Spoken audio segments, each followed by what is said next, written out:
Okay, welcome again, everyone. Tonight, we're of course going to be learning about the 3 weeks, and we're going to begin. There are a number of different ideas I'd like to share tonight.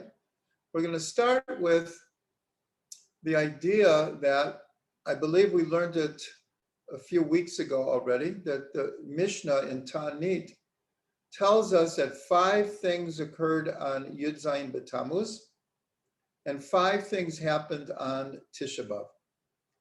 On Yud Zayin B'Tammuz, the tablets were broken. Moshe broke the tablets. The first and second, the walls of Jerusalem were breached by the Babylonians. And it took 3 years actually for them to actually destroy the temple. The daily offering was ceased. They were surrounded. They had no means to bring the offering anymore. A Sefer Torah was burned and an idol was set up in the temple, all on different years.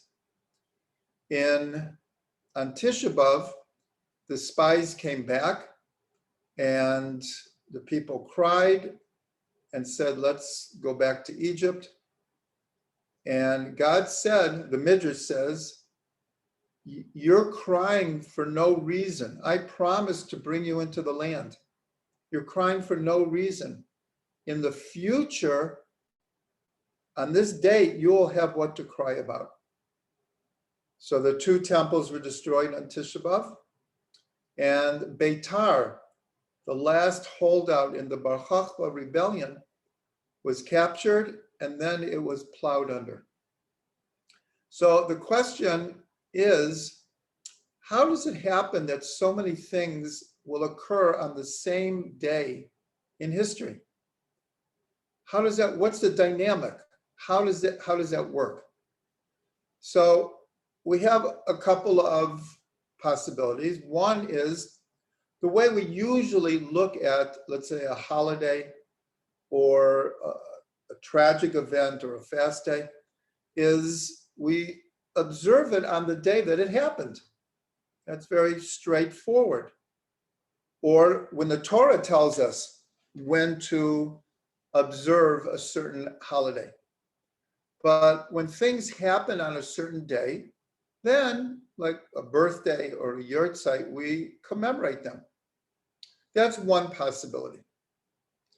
But that doesn't really answer how is it that on the same day, so many things happen throughout history.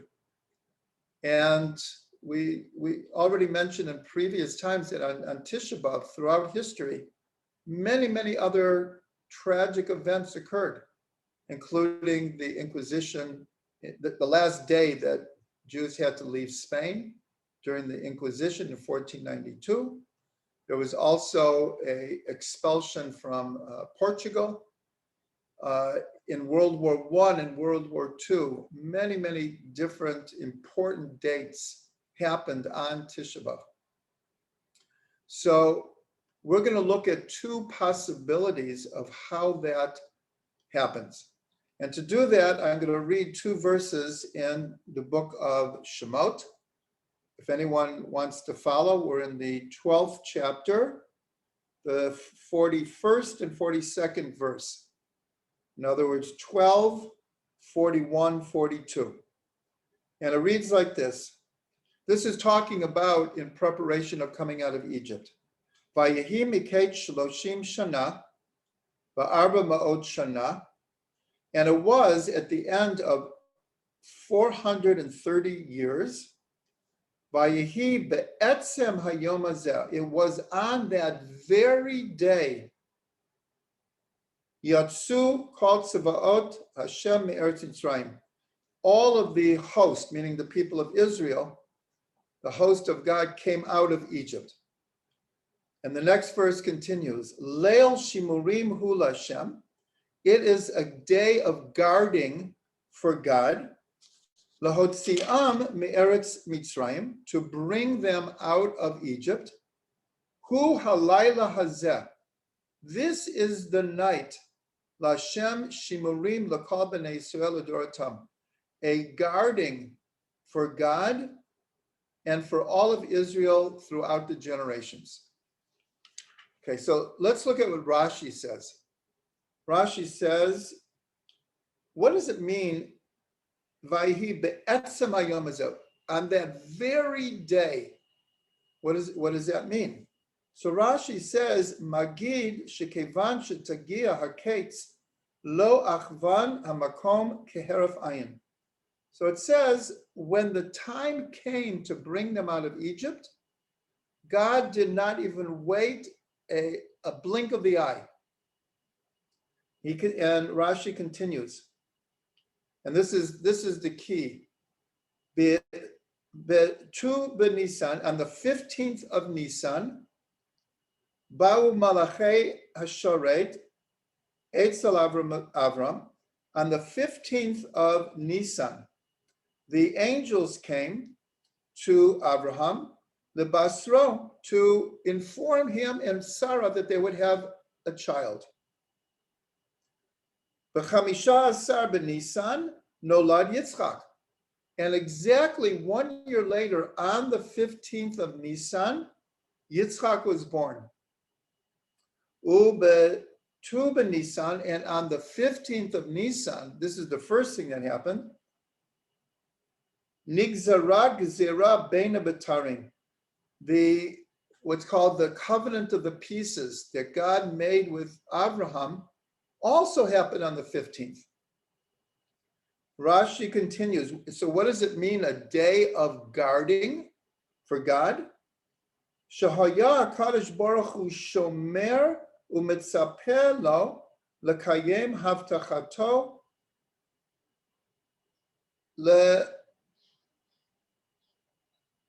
lahotziam me'eretz Yisrael. His promise that he made to Avram already at the covenant of the pieces on the 15th of Nisan, to take them out. When did we come out? On the 15th of Nisan. So if we put all of this together, what it's telling us is, it's not so much that events happened on the 15th, but the 15th of Nisan was appointed by God and guarded by God for all these things to happen on. In other words, the day itself, the energy of the day, is what caused God to make a promise to give the land of Israel to Avram after they would go down to Egypt. And then that Avram hears that he will have a child. And then Yitzchak is born on that day. And it's a day of guarding for God, because it was all waiting for them to come out of Egypt, for God to be able to fulfill his promise. So from this we can see, now the 15th of Nisan is a full moon, and it's the full moon of the first month of the year. I think everyone who's sat at a Pesach Seder knows the power of the 15th of Nisan.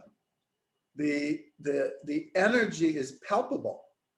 It's like, it's electric. And it's intrinsic in the day. So that's why the verse says, Be'etzem hayom hazeh. In the essence of that energy of the day, all of these things happen throughout history. So that's almost an opposite way of seeing that we commemorate dates because things happened on them. Now that's also true. Of course it's true. But here we're going much deeper and saying that there are certain days that have a certain energy that draw events to them. Now we're going to explore an even another possibility.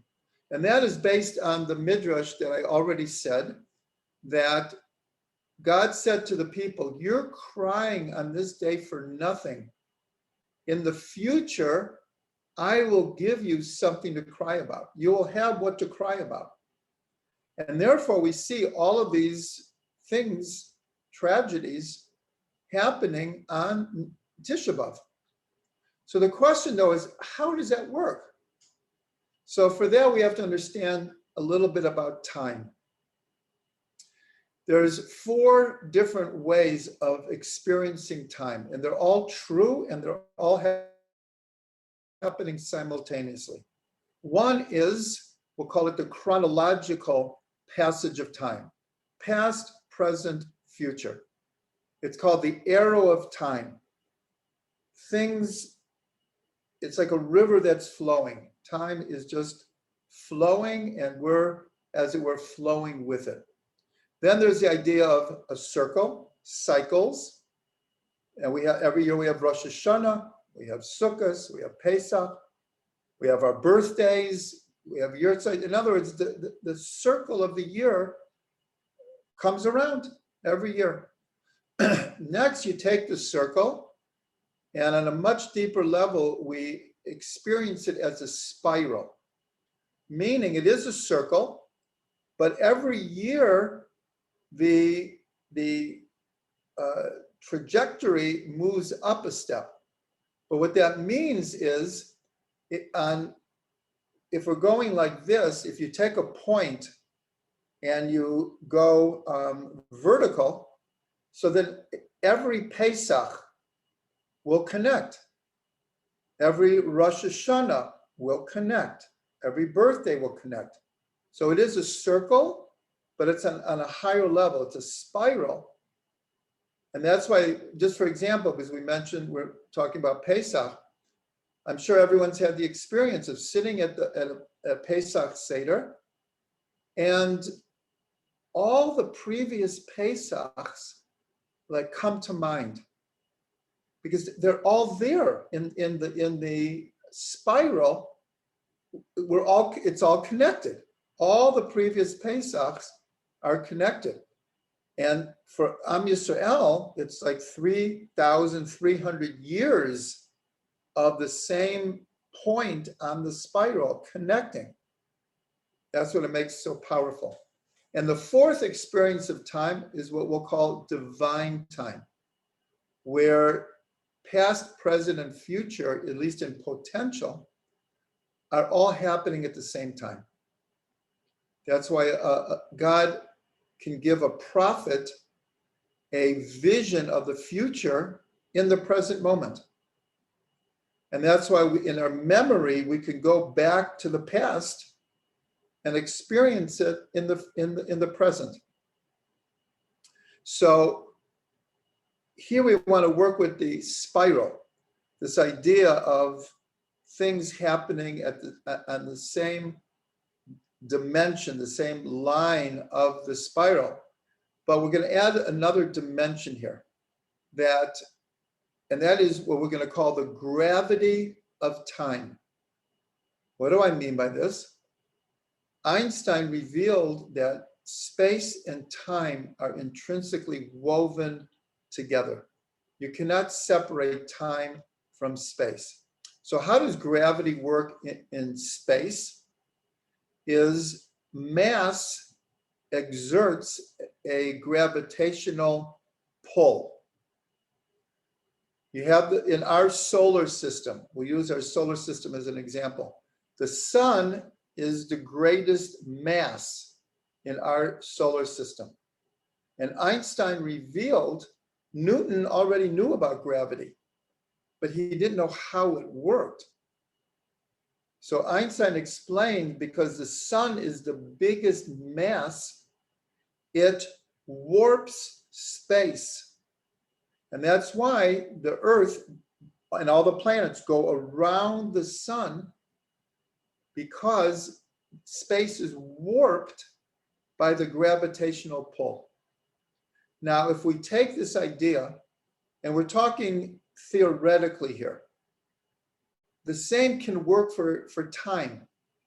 In other words, to understand the Midrash, when God says, you're crying for nothing, in the future, you'll have what to cry about, meaning that the sin of the spies and the fact that the people listened to them and were ready to go back to Egypt had such a powerful gravitational pull that when you go around the spiral, it's now going to draw other events to that day. This is a very, very unique way of seeing how many events end up happening on the same day. Is that there's like a gravitational pull of time. And that's what the Rashi is actually saying here without saying it explicitly. But God determined that there was something very special about the 15th of Nisan. And therefore, he appeared to Avram in this incredible vision called the vision of the covenant between the pieces. And then the angels come to Avram, same day, different year. And then Yitzchak is born, same day, different year. And all of this is being guarded by God. And it was on the etzem, on the essence of that day, that God brought us out of Egypt. So here we've looked at really three different possibilities of how events happen on the same day during time. And they're all true. They all have their place, just like the four different views and experiences of time. They're all legitimate and they're all happening at the same time. Okay, so that's one idea. Now I want to introduce another idea. And that is based on a pasuk that says, Eid Sarah liYaakov, umimena Yoshia. It's a time of Sarah, of trouble for Yaakov. And from it, he will redeem. God will redeem us from the trouble. So that's the simple way of reading it. We have troubles, and God will come and save us. But it's brought down that if you read it even more literally than that, you could read the same words as it's a time of sorrow, trouble, problems for Yaakov. From those problems will come the salvation. So I want to explain that. The first one we'll do is Tisha B'Av. And this is connected very, very much with the teaching that Mashiach is born on Tisha B'Av. So it's somewhat paradoxical that of all the days for Mashiach to be born is on Tisha B'Av, but that's exactly what it says. It's from the sorrow, from the, in our day, the crying over the situation in the world, that will bring the salvation. And in other words, exile and redemption are intrinsically connected together. And redemption is going to come out of the exile, not just as a, like the opposite. You have exile and then the opposite is redemption. But here it's the out of the exile, out of the darkness comes the light. So this is a very, very important idea. And that's why we're taught throughout Hasidus that according to the tears that we cry, inner tears or outer tears, that is what produces the redemption. That is where the redemption will come from. And as we learned, when the Zohar says that part of my heart is crying and part of my heart is laughing. You can't cut the heart in half. It's like they're intrinsically woven together. But here we're saying it's not that the laughter and the joy is separate from the crying. They're intrinsically connected together. But now I want to give a few other examples of this principle, because it's a very, very important principle, because what it does for us is it gives us hope. It gives us optimism when we're experiencing on a national level, a personal level.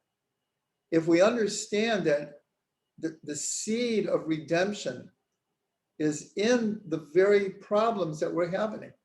And this point was brought up many, many, many times by many people during the height of the pandemic around the world, is that people were looking for what is the seed of goodness here? What can we learn from this? And if it's, like I said, so many people commented, we don't want to get just back to normal. Remember that everyone was just like, can't we just get back to normal, like regular life? But we want something much deeper. In other words, if the world is experiencing a pandemic like this, and countries around the world are shut down and individuals are shut up in their houses and businesses are closed. Do you remember the pictures they showed of Times Square and Red Square in Moscow and the boulevards of Paris? Empty. But if we don't look for the seed of redemption in this on a personal level, I don't know how much on a world level, but certainly on an individual level, we had the opportunity to really grow, to really learn what we needed to learn. So a few other examples is a classic Baal Tshuva.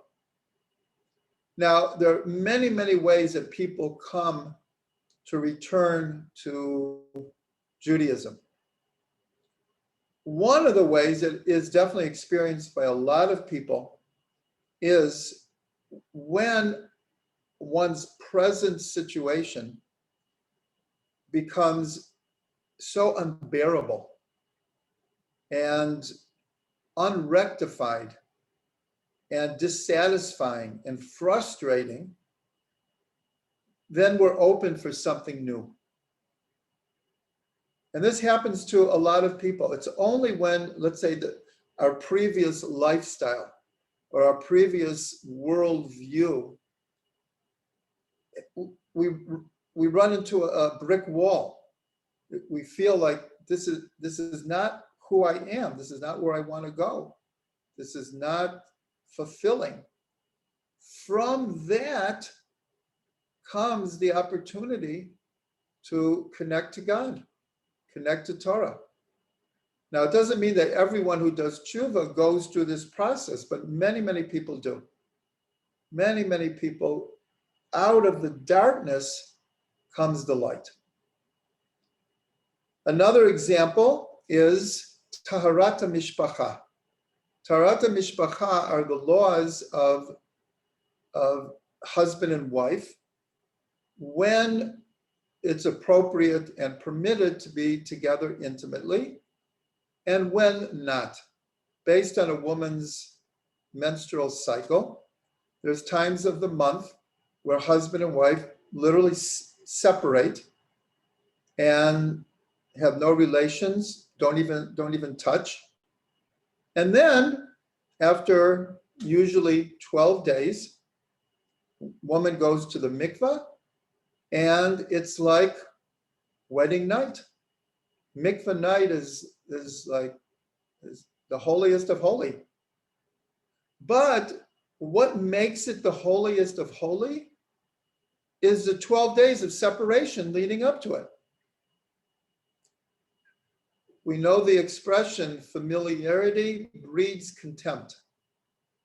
Now, that's a bit of an extreme statement, but in relationships, when there's too much familiarity, put it that way, it actually leads to separation. And so the laws of family purity, Tarat Mishpacha, are actually geared to keep a relationship vital, exciting, and always new. But again, it's out of the 12 days of separation that comes the newness.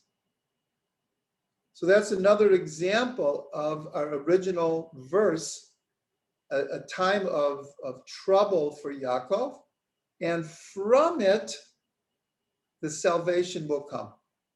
Another example is, now we're changing gears, but I'm going to mention the 6-day war. For those who are old enough to remember, I was 18 years old at the time.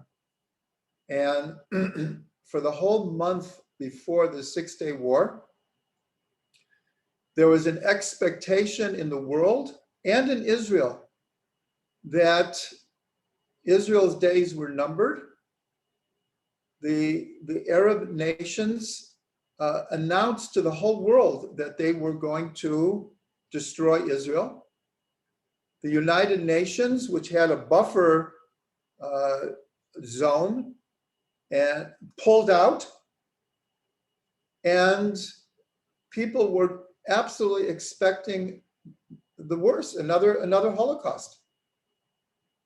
And out of that came one of the greatest military miracles of certainly the modern age, and we could even put it for all ages, because the expectation of victory was virtually non-existent. And so what did Israel do? It attacked first. It didn't wait to be destroyed. And you know what? The world's never forgiven us for that we didn't just wait to be destroyed. Like, who said that you can survive? But we did. And in a certain way, the victory came out of the extreme situation that was set up, not by ourselves, but out of the extreme situation actually came the thought of, we have to think out of the box here. And Israel was able to do in 6 days what military establishments are still studying, trying to figure out how it happened. And so, just to end this section here, this is what's called in Chassidut sweetening the judgments. It's a very, very important concept, hamtaka tadinim, to sweeten the judgments. And it's explained in Kabbalah and Chassidut, to sweeten the judgments, you have to sweeten the judgments at their source. So what it means is that it's not by like papering over the judgment or shoving it under the carpet and pouring a lot of sugar on it. You have to go into the judgment itself and find the point of the salvation. And this maybe is very similar to the idea of how many people deal with trauma. Different life coaches or psychiatrists or psychologists is by bringing a person back into the trauma and healing it from inside. We all know that when someone experiences trauma and it's not dealt with, So people try to cover it up. So many people end up drinking and drugs and you name it, gambling, extreme sports. Everyone has a different way of, in a sense, trying to get as far away from the trauma as possible. But it's very similar to the idea that if you fall off a horse, get back on it immediately, because if you don't get back on, you'll be afraid to, like, forever. So healing trauma, I'm not saying it will work for everyone, but it certainly works for many people, is when a skilled counselor or therapist can bring a person back into the trauma and work it out from inside, then it's sweetened. That's what's called sweetening the judgments. So that's the same thing, that it's a time of trouble for Yaakov, and from it will come the salvation. And that's really our hope and our blessing for this time period, is that we feel in a very deep level the tragedies of all of Jewish history, but in a way that it doesn't freeze us, that it actually gives us strength, like the saying "never again." That we become determined not to go back to that place, but to forge forward, and with blessing and with rectification.